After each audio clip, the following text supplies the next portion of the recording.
Welcome back to 6 Minutes of History. Previously, we learned about how the Vedic civilization went down in Indian history as the Golden Age. Today, we will learn about the times when kingdoms started to form, about the times when the Mahajanapadas emerged.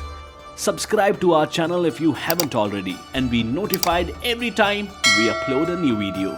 Before we talk about Mahajanapadas, let's understand where the word came from.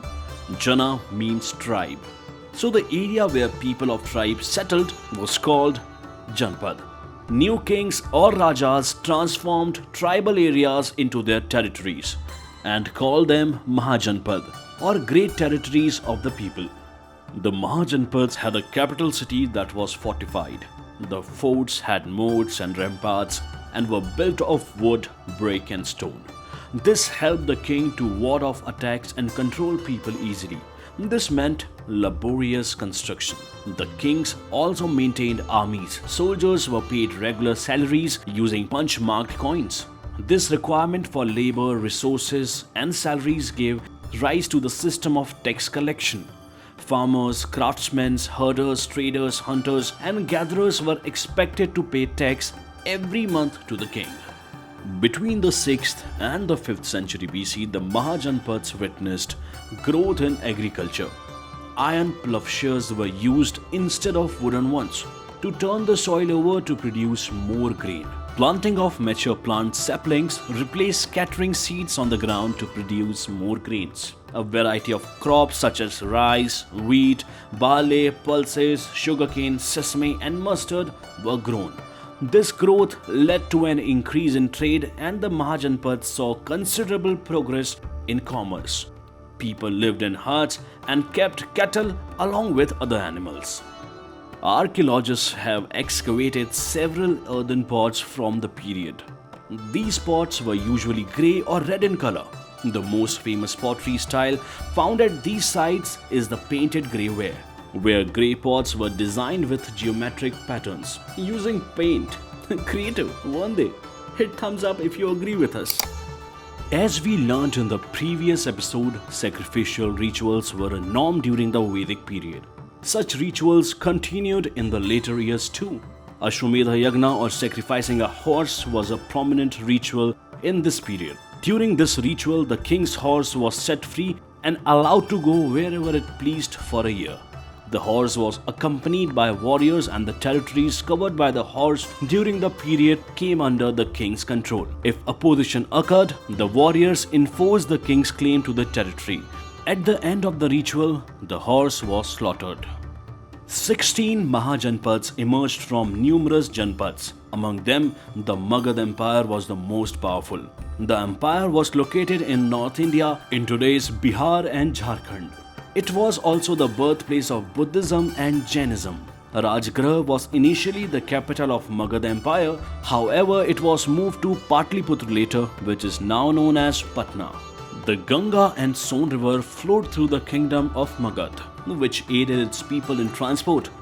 Elephants were captured and trained to serve the army. The forest provided wood for building houses, carts and chariots. Many iron ores fell under the Mughal Empire, which was used to make tools and weapons.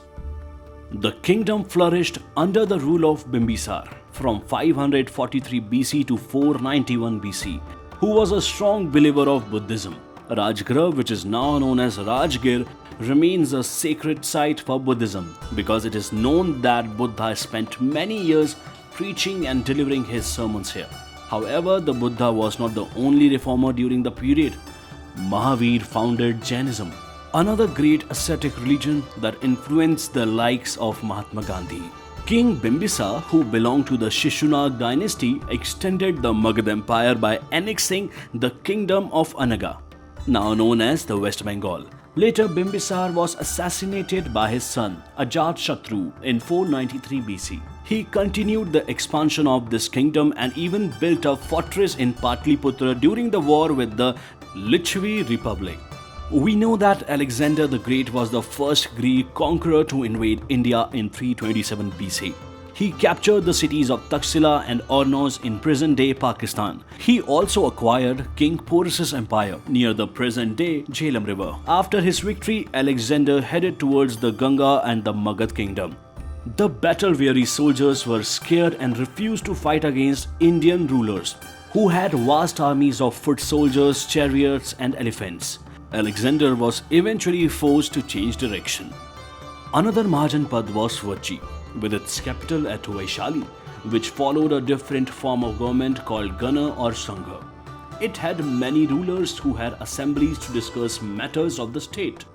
It is known that the Ajatashatru wanted to attack the Vajjis. To get the Buddha's advice on this matter, he sent his minister Vasakara to him. When the Buddha heard that the Vajjis held an assembly to discuss state affairs, he advised Ajatashatru against starting the war. He said that the Vajjis will continue to prosper if they continue full and frequent public assemblies. Many rulers tried to conquer the Vajji but failed.